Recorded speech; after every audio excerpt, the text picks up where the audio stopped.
Guys, j'espère que vous vous portez bien. À l'heure actuelle, il est 6h45 du matin. Je me suis couché à 3h, me suis réveillé à 5h30, d'où 2h30 de sommeil. Je fais la vidéo aussitôt parce que j'ai énormément de choses à faire aujourd'hui. Avant de commencer, nous allons faire un tout petit tour d'histoire. D'accord ? Est-ce que vous arrivez à percevoir ce qu'il y a derrière moi ? Je vais vous aider. Tout en haut, nous avons le moment où nous avons remporté notre dernière Première Ligue, 2013.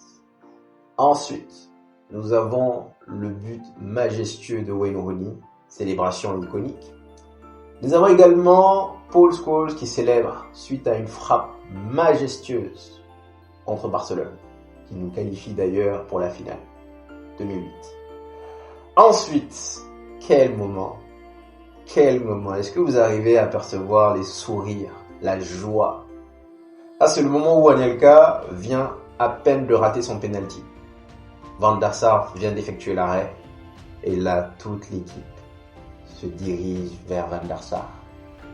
Ensuite, nous avons un but de Nani suite à une victoire 3-0 contre Tottenham avec une célébration encore une fois iconique. Et enfin, nous avons un but, une célébration du King Cantona. Pour ceux qui s'en souviennent, c'est le but où il fait 1-2. Ensuite, il a mis pleine lucarne et puis là, il se retourne en mode qu'est-ce que je viens de mettre? Savez-vous pourquoi est-ce que je viens de vous faire ce petit tour d'histoire? Parce que franchement, à un moment donné, je me suis dit, aujourd'hui, dernier jour de l'année, on va peut-être arrêter quoi. On va faire autre chose. Je me suis dit 2025, c'est l'année de la consécration. En termes de business, professionnellement parlant. Et je me suis dit, peut-être que justement, je devrais me concentrer sur mes projets et laisser tomber Manchester United pendant 1 an.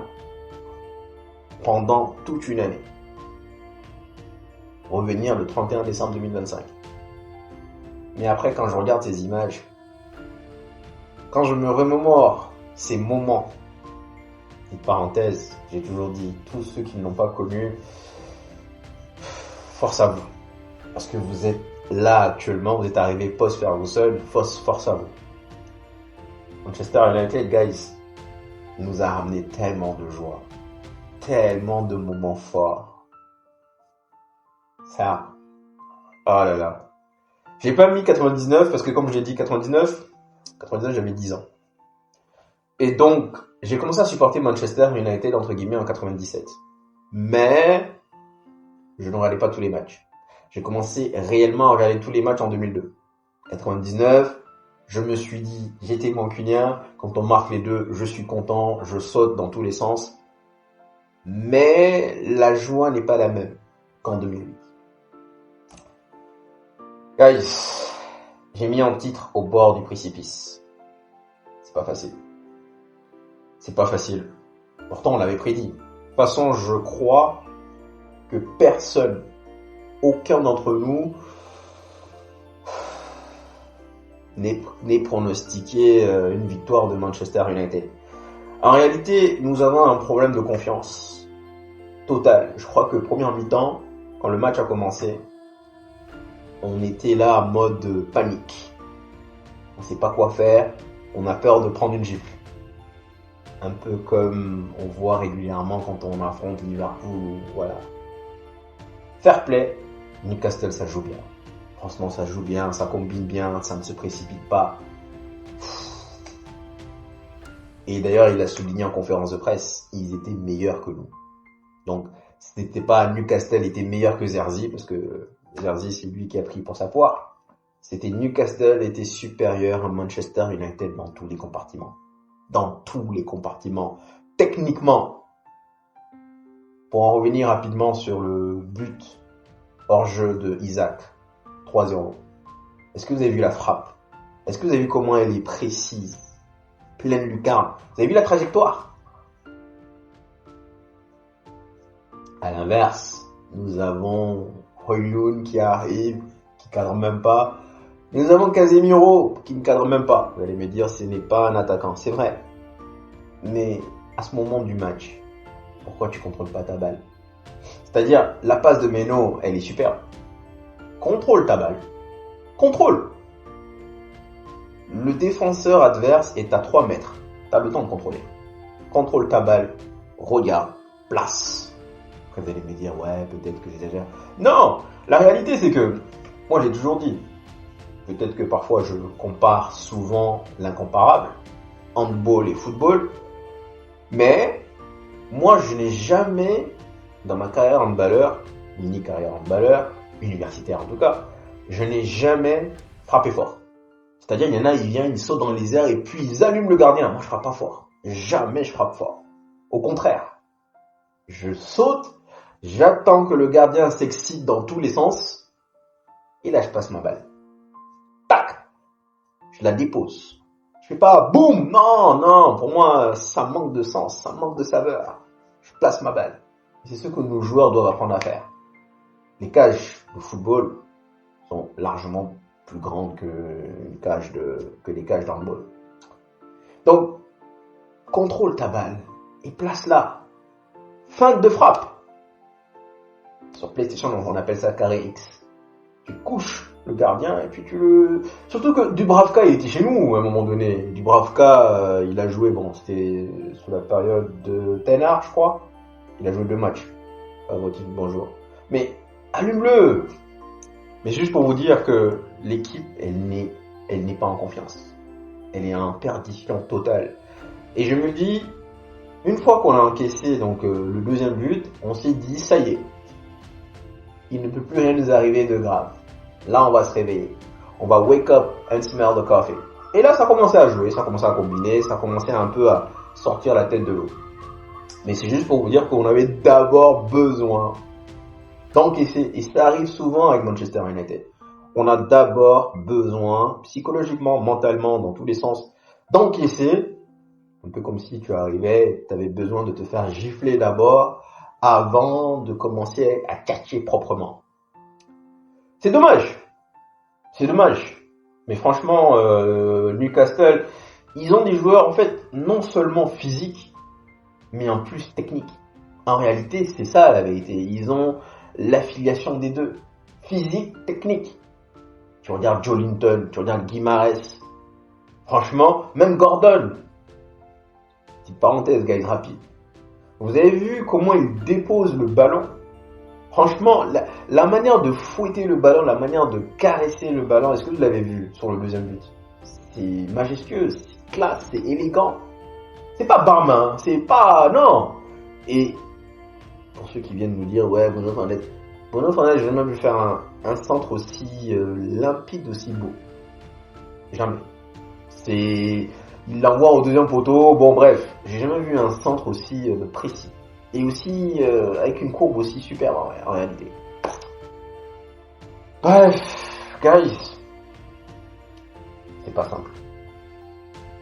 Et en plus de cela, pendant le live Facebook, il y avait le match de Liverpool qui passait. Et les gars, c'est une tornade qui s'amène. Une avalanche. Liverpool a eu 22 tirs. Ils se sont amusés. Tu vois Salah qui arrive, il frappe, il rate et il rit. Il est souriant, tout content. Ils sont en train de s'amuser. For fun. Boum, boum, boum, boum, boum.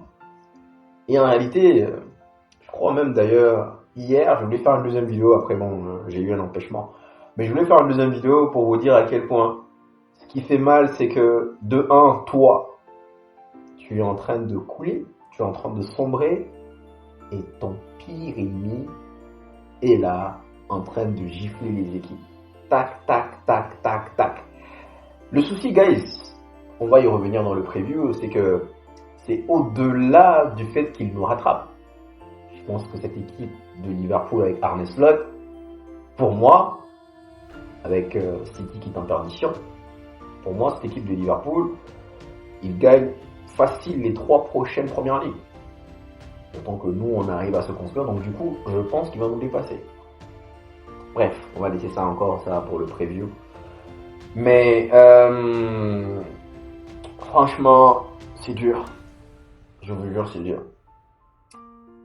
C'est très dur. Et en réalité, je me dis parfois, est-ce que ça vaut le coup? Franchement, de venir regarder les matchs, de venir avoir ce sentiment d'impuissance. C'est ça le mot. En réalité, c'est ça, c'est d'impuissance.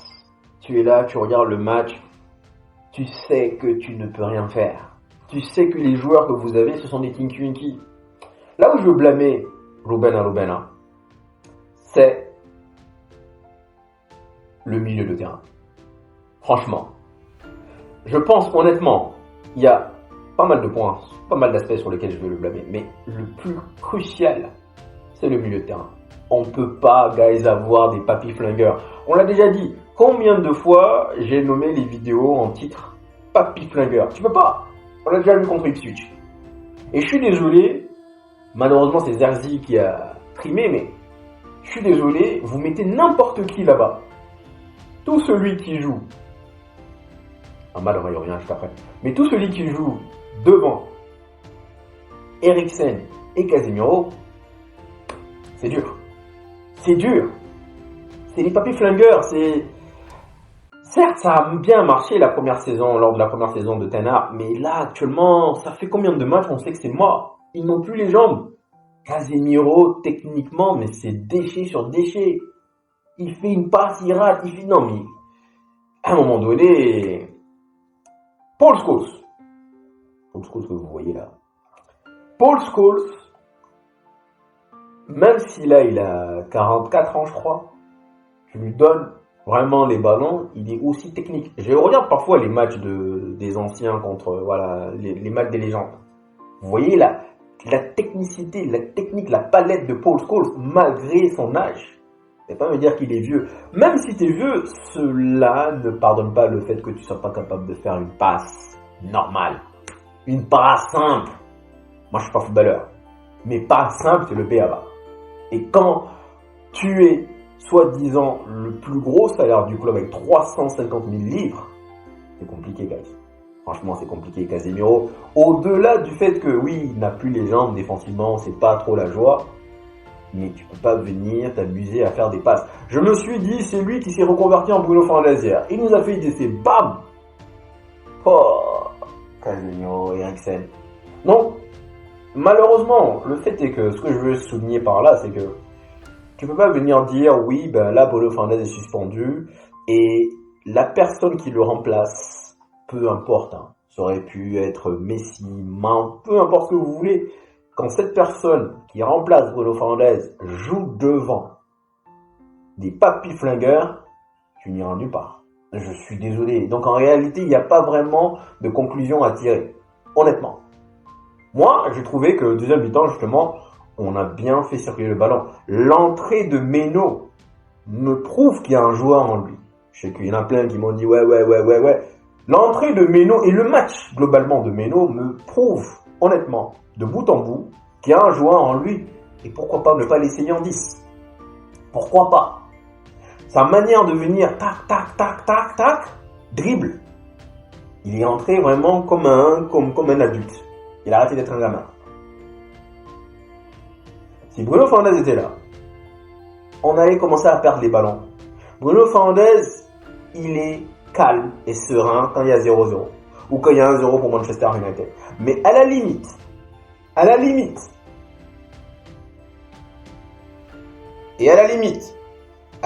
où il y a 1-0, voire 2-0 pour l'adversaire, c'est là que monsieur Bruno Fernandes perd toute notion de contrôle. Et là, vous allez commencer à avoir bam. Va commencer à râler, va commencer à faire des fautes inutiles. Et je lui dis justement, à l'instant T, nous avons besoin d'avoir un contrôle du jeu, un monopole du ballon. On a besoin de le faire circuler pour engranger de la confiance. Et justement, je suis désolé, guys, vous n'allez peut-être pas le comprendre de cette manière. Oui, il va essayer, mais il va rendre le ballon systématiquement à l'adversaire et donc une nouvelle cartouche à l'adversaire. Donc moi, personnellement, déjà, je l'aime pas. Et honnêtement, je vais pas venir vous le dire, il nous a manqué. Alors là, pas du tout. Franchement, pas du tout. Et on va voir ça contre Liverpool. De toute façon, il revient contre Liverpool. Et donc, de toute façon, peu importe, hein, j'ai déjà dit, mais quand tu joues devant les papy flingueurs, Casemiro, Eriksen, guys, c'est un joueur que j'aime bien, honnêtement, mais thumbs up. Et en réalité, on le sait tous, Eriksen, il est en fin de contrat, merci, au revoir. Casemiro, 350 000 livres, il va falloir trouver une solution. Il va falloir s'en séparer, merci, au revoir. Parce que 350 000 livres, venir nous délivrer une telle performance, une telle prestation, au-delà du fait qu'il est loupé, hein, c'est dans ses passes. Il n'y a aucune précision. Il te l'envoie. Honnêtement, guys, il y a eu 2-0. J'ai eu mal. Mais je me suis dit sincèrement, encore une fois, je maintiens mes propos. Je réitère mes propos. Des réglages. Tu enlèves, tu mets un meilleur joueur que Dalot. Tu mets un meilleur joueur que Casemiro, un meilleur joueur qu'Eriksen, voire un meilleur joueur que Zarzi, et enfin un meilleur joueur que Højlund, et peut-être... C'est pas défensivement le problème, hein, je pense, hein, c'est surtout le milieu de terrain. Je l'ai déjà dit, je répète, à partir du moment où tu perds la bataille du milieu de terrain, t'as perdu le match. Ou alors, t'as de la chance derrière, mais la bataille du milieu de terrain, c'est primordial. Et c'est là que je vais taper sur Ruben Arubena. C'est là que je vais taper dessus. Je vais taper dessus parce que on l'a déjà vu contre Ipswich. On l'a vu je sais pas combien de fois. Mais tu peux pas venir avoir un duo aussi vieillissant, aussi pauvre, aussi lent face à un milieu contre Newcastle. Guimarães, Joelinton et Schär. Schär, il est défenseur central. C'est qui le troisième milieu, c'est qui? Non, franchement, Newcastle, guys, c'est quand même pas mal. C'est du lourd. Donc, Ruben, tu peux pas venir aligner une telle compo. Première erreur, les papy flingueurs. Deuxième erreur, Harry Maguire, guys. Pourquoi les Nioro n'est toujours pas dans le 11? Ça, c'est une question légitime à poser. Ok, on a eu le débat hier sur Facebook, sur les jeunes, est-ce qu'ils doivent intégrer ou pas? Il y en a qui disent que oui, l'atmosphère est tellement toxique que si jamais tu intégrais un jeune, ben derrière tu pouvais le flinguer. En effet. Mais les Nioro, normalement, pour moi, pourquoi il n'est pas dans le 11? Et pour moi, bizarrement, je l'ai dit hier. Vous savez, sur le cas Maguire, j'ai eu ce débat-là lors de la toute première saison de Maguire. La première saison de Maguire, je l'ai observé. Je l'ai bien observé. De très près, j'ai pris la loupe. En même temps, on l'avait acheté à 80 millions. Et je me suis dit, lui, c'est un tocard. Il avait des stats resplendissantes, magnifiques, top. Je me suis dit, lui, c'est un tocard. Et j'ai Monsieur Adams. Donc, c'est lui qui gère la page... info de Manchester United. Il doit avoir 5000 abonnés, un truc comme ça. Monsieur Adams me disait, non, franchement, regarde les stats, il a 86%. Je lui ai dit, c'est un tocard. Il se cache. Et en réalité, ce qui s'est passé, donc aujourd'hui, beaucoup d'entre vous détestent Lindelof par rapport à cette première saison-là. Maguire ne part que quand il est sûr d'avoir le ballon. Vous allez peut-être taper sur Martinez, certes. Et là, j'ai vu des propos qui disent Martinez dit que c'est un guerrier, mais en réalité, chaque fois, il se cache. Que voulez-vous qu'il fasse contre Joelinton? Est-ce que vous avez vu la différence de taille? Qu'est-ce que vous voulez que Martinez réalise? Même si ces derniers temps, je tape dessus. Qu'est-ce que vous voulez qu'il fasse contre Joelinton? C'est pas à lui d'être là. Déjà, lui, il est défenseur gauche. C'est pas lui le défenseur central. Le défenseur central, c'est Harry Maguire. Il est où? Les 2 buts. Mais il est même pas là. Je vous l'ai dit. Et je l'ai dit juste dans le preview, je vous l'ai dit. Je le pense depuis longtemps. Hein. Et je vous l'ai dit, c'était un tricheur. Je vous ai dit, c'était un tricheur. Dans le preview, allez regarder le preview, je vous l'ai dit. Dans le preview avant le match, je l'ai dit, lui, c'est un tricheur. Il y va que quand il est sûr d'avoir le ballon. Quand après, on va dire, il a les stats, c'est un tocard. Et bien qu'il ait réalisé une performance XXL contre Manchester City, juste après, je vous ai dit, c'est un tocard, je le dégage. C'est-à-dire que moi, j'ai pas de pitié en réalité. Je ne suis pas venir me dire, ouais, franchement, il a fait un bon match, peut-être que nanana. I'm done. Done with Maguire. done with Rashford, done with Bruno Fernandes. I'm done with those players. They suck. They are sont nazes. I'm done. J'en ai marre de ces joueurs. Je veux plus venir vous dire nanana. Deuxième erreur, il aurait dû faire titulariser Evans. Honnêtement, Evans, guys, il est vieux. Oui, il est pas rapide. Et encore une fois, c'est se mettre une balle dans le pied d'avoir Eriksen, Papy Flingueur, Evans, Papy Flingueur, Casemiro, Papy Flingueur. Oui. Mais Evans, au moins, on n'aurait pas pu prendre ses buts de la tête là. Parce que Evans, il va aller mettre la tête. Et même offensivement, il est là. Et troisième erreur, c'est continuer à faire jouer des pistons à vocation défensive. C'est ça en réalité. Tout ça qu'il faut changer. Tout ça qu'il faut gommer. Maintenant, je ne suis pas en train de l'accabler. Loin de là. Je ne suis pas en train de l'accabler. Je ne suis pas en train de dire non. J'entends des personnes, je fais notamment référence à M. Karl, qui me disent ouais, il faut le licencier. Les gars, on n'est pas dans Crash Bandicoot. Hein. Genre, ouais, licencier. Et donc, le nouveau manager qui va arriver, il va perdre 5 matchs, on va dire non, il faut le licencier. On peut le blâmer, mais loin de là, on va le licencier. Il en est hors de question. Pour moi, en tout cas, il en est hors de question. Franchement. Parce que, justement, je vois un coach et je me dis, c'est peut-être une suggestion que je vais faire.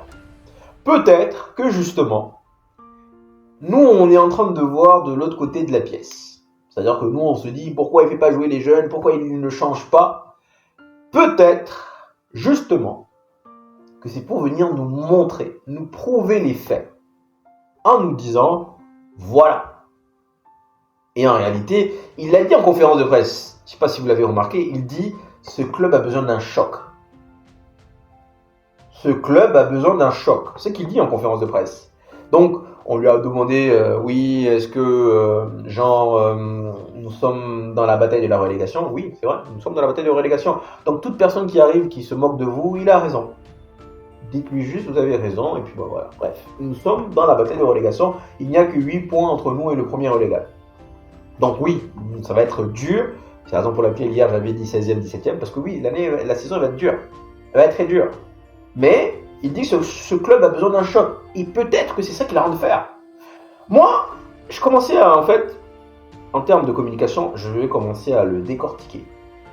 Et chaque phrase qu'il va dire, déjà le fait qu'il nous ait dit qu'on allait souffrir, il nous l'a déjà prévenu, il nous dit ce club a besoin d'un choc.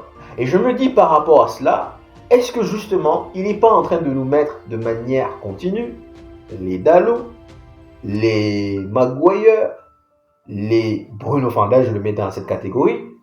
Est-ce qu'il n'est pas en train de justement nous montrer les faits en nous montrant que justement, si jamais vous n'allez pas me backuper, vous souhaitez que je compte poursuivre avec cette équipe de tocards, voici ce qui va se passer.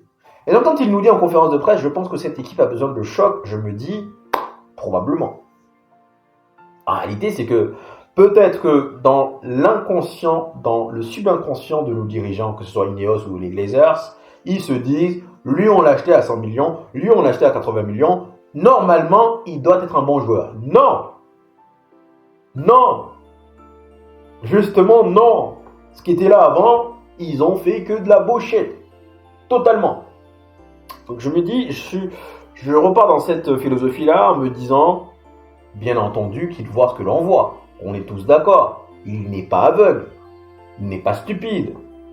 Mais je me dis, finalement, et j'espère bien, que en réalité, c'est juste pour dire, écoutez, voici, vous m'avez fait venir, vous m'avez fait quitter Sporting pour me venir me dire, voici les joueurs avec lesquels tu vas travailler. Donc soit vous allez me backup, soit derrière, autocar. Et je maintiens encore, je répète, il doit camper sur sa position. Je n'ai pas changé, non. Il y a un truc que je sais faire, je le fais. T'es pas content, c'est comme ça. Moi, je fais ce que je sais faire. Maintenant, avec de meilleurs joueurs, honnêtement, comment on arrive à faire circuler le ballon, c'est pas mal. Petit tour rapide des autres joueurs. Onana.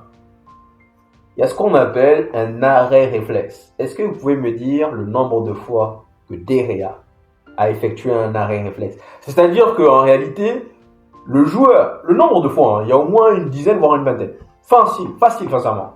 Le nombre de fois où il y a moins d'1 mètre entre le tireur, le joueur de la tête ou autre, et Derea. Impossible à arrêter. Et là, Derea te sort une parade, ce qu'on appelle une parade réflexe. Boum! Il la sort. Incroyable mais vrai. Onana n'en est pas capable.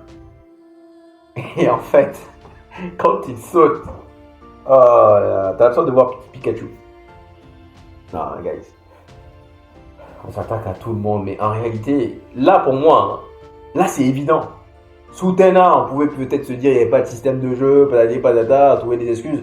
Mais là pour moi, en réalité, je suis en train de regarder le match et je me dis, cette équipe, elle manque cruellement de bons joueurs, de qualité, de technicité.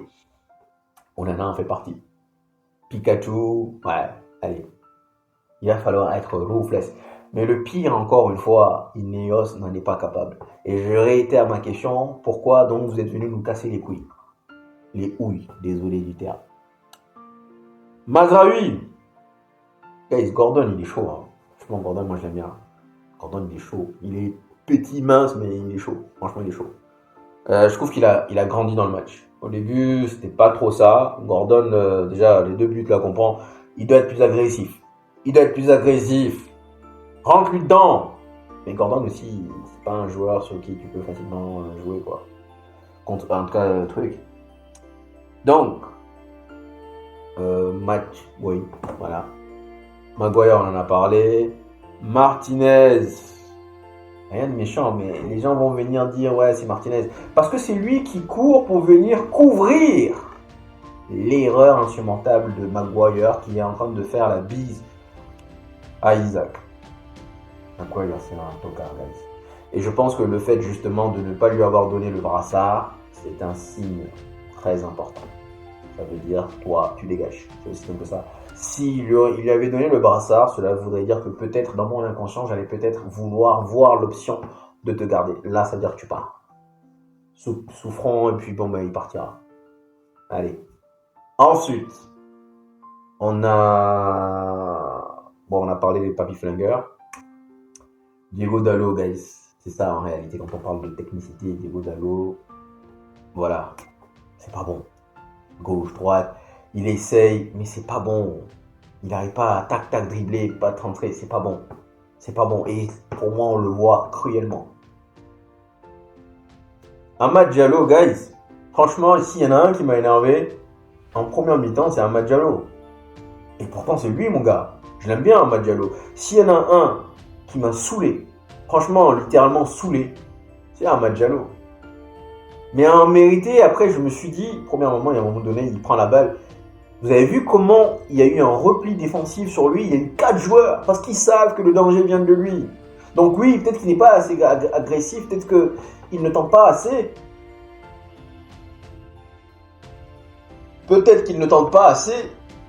Mais franchement, le problème, encore une fois, on l'a déjà dit, on l'a déjà souligné, c'est que le danger ne vient que de lui.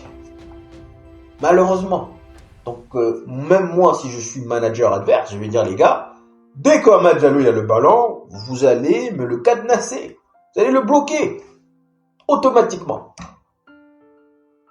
Rasmus, oh là là là. En fait, il est mignon. Hein. Il est gentil. Je crois que c'était Monsieur Abdel qui avait dit une fois sur Facebook, il avait dit, c'est un bébé dans un corps de grand. Masterclass. En réalité, c'est ça. Il est tout grand, mais en réalité, il est gamin. Vous avez vu le nombre de fois qu'il se fait bouffer? En fait, tous les défenseurs centraux de première ligue le bouffent. Tous. Donc, c'est la raison pour laquelle je suis confiant sur l'Europa League. Parce que l'Europa League, je sais que l'Europa League, il va marquer des buts. Il va aller trouver et marquer des buts. Europa League, je pense. C'est la raison pour laquelle, honnêtement, je suis confiant. Mais Première Ligue, guys, nous, ce qu'on veut, c'est la Première Ligue. Et il n'a pas le niveau. Tu peux pas venir te faire balader. Guys, honnêtement, comme je l'ai dit, l'année dernière, je l'ai observé, je l'ai regardé. J'ai attendu systématiquement, comme à chaque fois, 1 an pour voir ce qu'il a dans le ventre. Finalement, écoutez, on s'est planté sur plusieurs transferts. On a dépensé 1 milliard et quelques depuis le départ de Ferguson, mais on s'est trompé. On s'est trompé. Il y a tellement de bons joueurs. Et là, quand on regarde les transferts cohérents de Newcastle, on se dit, damn, tous, Char, ils sont tous, en fait, c'est tous cohérents. Tout est cohérent. Regarde le petit Chal, là, latéral gauche. Il a été un Madjalo. Tout est cohérent. Nous, on va chercher des profils totalement contradictoires. Parce que jusqu'à présent, on avait eu des coachs qui savaient pas dans quelle direction ils voulaient aller. C'est la raison pour laquelle tu as des joueurs en transition, tu as des joueurs de ballon, tu as du tout dans cette équipe. Ça peut pas marcher. Zerzif, honnêtement, bon, il n'a pas été bon, faut qu'on se dise la vérité. Mais malheureusement, c'est lui qui trinque. Et encore une fois, comme je l'ai dit tout à l'heure, peu importe les personnes qui sont devant Papy Flingueur, tu vas pas bien jouer. Bruno Fernandes en a fait les frais contre Ipswich, mais bon, peu importe. Donc j'ai bien aimé l'entrée de Meno, également l'entrée d'Anthony. Il faut qu'il arrête. Anthony, guys, c'est un tocard. Mais je me dis que quand il rentre, il redonne vie à Amad Diallo, parce qu'Amad Diallo est moins isolé. Donc moi, je veux voir maintenant Anthony et Amad, jusqu'à ce qu'on ait les moyens d'avoir un autre piston offensif qui va être capable de venir aider Amad Diallo. Mais Amad Diallo, c'est pas un mauvais joueur. Il est pas bon depuis 3 matchs, c'est vrai. Mais c'est pas un mauvais joueur, on le sait tous. Je pense juste qu'il a besoin d'aide. Il a besoin de quelqu'un avec qui il pourra combiner. Et donc, qui d'autre est rentré d'ailleurs? Lenny Yoro, pourquoi est-ce qu'il n'est pas titulaire? Franchement, moi je prends Lenny Yoro tous les jours devant Maguire. Tous les jours. Parce que je me dis, si on avait une défense vraiment délirte, Evans au milieu et Lenny Yoro, il l'a fait jouer il n'est pas rentré en tant que défenseur central droit comme d'habitude. Là, il est rentré en tant que défenseur central gauche. Je trouve qu'il est bien rentré dans son match. Rashford qui n'est pas rentré, c'est un message fort. Rashford, je n'en veux pas. C'est tout. Donc, il y en a plein qui vont venir nous dire, les pro Bruno, ouais, on a perdu parce que Rashford n'est pas là. Les pro Bruno, les pro Rashford, ouais, parce que Bruno n'est pas là. Non, guys, combien de matchs nous avons perdu avec ces deux-là? Arrêtez, s'il vous plaît. Bref, la vidéo a été longue, guys. Mais bon, je pense que j'ai eu le temps de vider mon sac. Et puis, est-ce que je pourrais faire une vidéo demain? Est-ce que je pourrais faire une vidéo après-demain? Franchement, peut-être que j'ai besoin également d'un petit moment pour aller ressasser le tout. Guys, c'est pas facile. Loin d'être facile. Approchons-nous. Ça ira. Après la tempête, le beau temps. Après la tornade même, j'ai envie de dire. Le beau temps. Merci d'être venu jusqu'ici. Elle a été très longue. Et rappelez-vous de ces moments. En tout cas, ceux qui l'ont vécu. Rappelez-vous de ces moments historiques que nous avons vécus. Et c'est la raison pour laquelle nous allons continuer. Et là, ce message, il est même pour moi. Il est même pas... C'est pour moi également. Par rapport à ces moments-là, on ne peut pas abandonner. Là, je vous dis, j'ai envie de claquer la porte. J'ai envie de dire, être Manchester United, je vais me focaliser sur autre chose. Et je sais que ces moments-là vont revenir. Est-ce que ce sera de mon vivant ou pas? J'espère bien en tout cas. Prenez soin de vous et donc à la prochaine. Ciao, ciao.